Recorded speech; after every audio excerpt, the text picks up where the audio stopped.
Supporting the two-state solution, the parameters, the basis of that solution, and that Jerusalem is the capital of two states, the state of Palestine and Israel, and what is really known, upholding the global consensus on all these issues that require the end of the Israeli occupation. We appreciate that statement, and we think it's a positive statement, in line also with the Irish draft resolution on behalf of the European, in which it was adopted by 156 countries in the General Assembly about 2 weeks ago, and those who opposed it were a handful of countries, including the United States and Israel. Also, in the debate that took place, we agree with some of the points that were raised by Mr. Mlidinov. Of course, we disagree with him on other issues, and we support the 10 countries who have reiterated their request that the report should have been in writing by the Secretary General and circulated to member states ahead of time to be able to have a very constructive and positive debate in the Security Council on the basis of a written report. Let me also say that the Ambassador of the United States gave her last speech, and her last speech is similar to her first speech when she came to the Security Council 2 years ago. She has been trying for 2 years to convince members of the Security Council and the international community to abandon international law, to abandon the global consensus of how to solve this problem, in which the international community spent at least 25 years building, which is the parameter, the two-state solution, ending occupation, just solution to the refugee questions, and all the elements of the global consensus.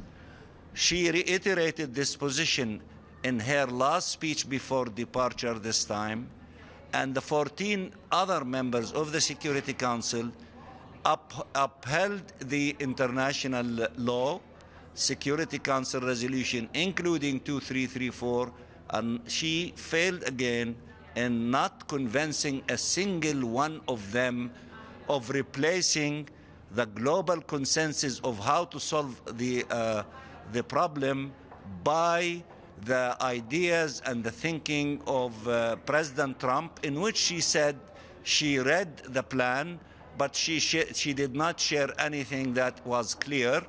And in essence, she wanted the thinking of President Trump to replace the global consensus, and not a single country in the Security Council approved or agreed with her on that articulation. So as she is leaving, as she came in, she did not succeed in changing the thinking of the Security Council, definitely not the 14 members of the Security Council. And in all of her tenure, the 2 years, she did not criticize a single action or policy by Israel in the occupied territory. And this way, she shifted the position of the United States to be identical with the position of Israel, and therefore contributed to the isolation of the United States from the other members of the Security Council, and marginalizing their effectiveness in playing a very positive role in solving this conflict. As we end the year, I just want to say last year was a very difficult year for us, because the United States administration took very belligerent unilateral positions, starting from Jerusalem, going through UNRWA and refugees, against the Palestinian people and their cause. And I am satisfied to say the U.S. administration did not succeed in the destruction of UNRWA. In the contrary, the international community is defending UNRWA very strongly, and was able to come up with a deficit of $440 million when the United States decided not to pay $300 million of it as they have promised at the beginning of the year. The deficit today is $21 million.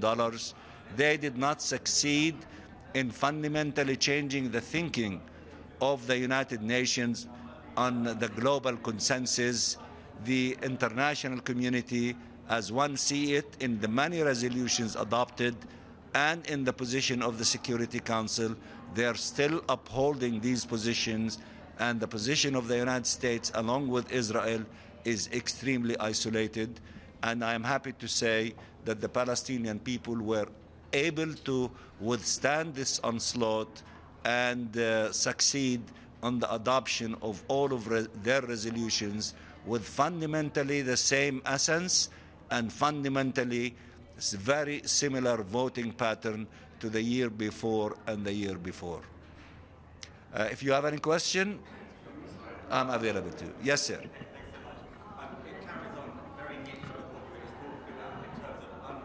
Managing to stop the deficit in funding. But you've got other funding issues, or rather the UN Aid Office announced yesterday a reduction in its 2019 spending plan. So it's gone down by 200 million, and there's 500,000 fewer Palestinians are going to be receiving aid, particularly in Gaza.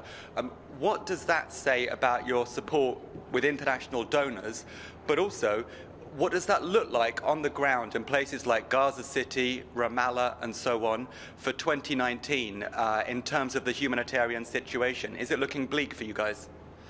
No, it is not. Even in one listen to the debate, that there was a clear message that as we were collectively able, to withstand this onslaught by the current U.S. administration by denying $300 million to UNRWA, $25 million to hospitals in East Jerusalem, and also further reduction to the Palestinian Authority. The Palestinian people were able to receive a massive political support from the international community and financial support. One example is bridging, the deficit of UNRWA from $440 million to $21 million. The same message is going to be transferred to the year 2019, next year, and we sincerely hope that this political support and financial support would continue. And let me also add that we are grateful to the international community by putting their trust on us to lead the G77 in the year 2019. It's a grouping of 134 countries, that's including China, and populated by these countries of 80% of humanity, to put such a trust on us to lead the humanity in negotiations of 70% of the agenda of the UN, which is the developmental agenda, is a great honor for the Palestinian people. And I am delighted to announce that President Mahmoud Abbas will be here on 15th of January to receive the baton from our Egyptian brothers as a leader of the G77 and China for the year 2019. Ambassador, sorry, I was in the daily press briefing. Yes. Do you mind if I ask a question about Ambassador Haley? I hope you don't mind me recalling the fact that you've been here quite a long time. You've seen many US ambassadors come and go. If you look at those ambassadors that you've dealt with over the years and then compare Ambassador Haley with the others that you've dealt with, where does she go on the league table in your mind of ambassadors that you've dealt with from the United States?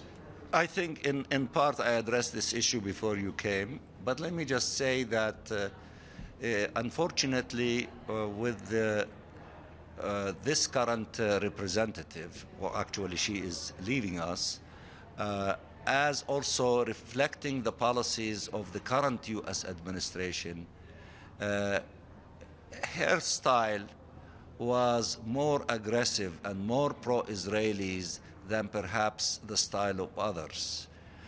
And she was acting as being more Israelis than the Israeli representative himself, which is very unfortunate. We know that different representatives of the United States of America were always showing massive support to Israel, but yet in the same time they were a bit more balanced in terms of not ignoring the Palestinian side completely. Ambassador Haley, unfortunately, exhibited, excessive amount of hostility to the Palestinian people and to the Palestinian cause, and she crusaded to replace the global consensus with her ideas, and I suppose also the ideas of President Trump.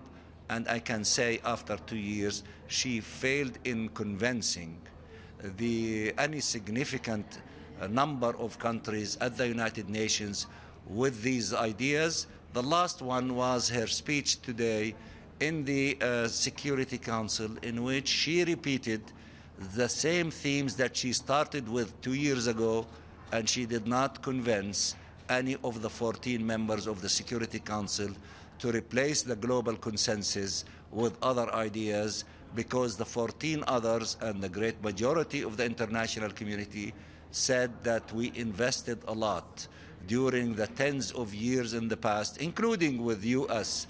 representatives and previous administration, in reaching this global consensus. And as it was articulated by our European colleagues who spoke here before me, earlier this morning, that they said that they don't see anything to replace ending the occupation, two-state solution, and the parameter to be able to be taken seriously and to succeed.